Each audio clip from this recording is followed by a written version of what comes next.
আসসালামু আলাইকুম। আজকে সকাল সকাল কাজে এসে পড়লাম। এখন চলে শীতের সিজন। এই সৌদি আরবে গ্রীষ্মের সময় যে পরিমাণে গরম, ঠিক তেমনি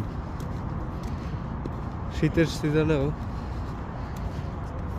তার বিপরীত উল্টা অধিক পরিমাণে শীত, ঠান্ডা। এখন তাপমাত্রা প্রায় 4 ডিগ্রি সেলসিয়াস। এর ভিতরে সবাই কাজ করতে যাইতেছি।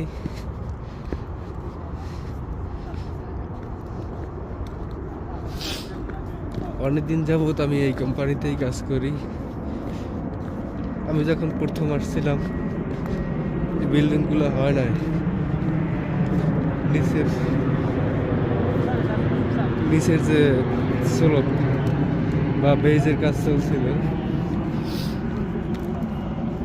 দেখতে দেখতে একটি বছর পার হয়ে গেল আর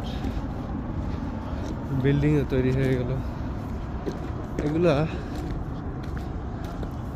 আলাদা আলাদা পার্ট পার্ট কংক্রিট দিয়ে সাজানো।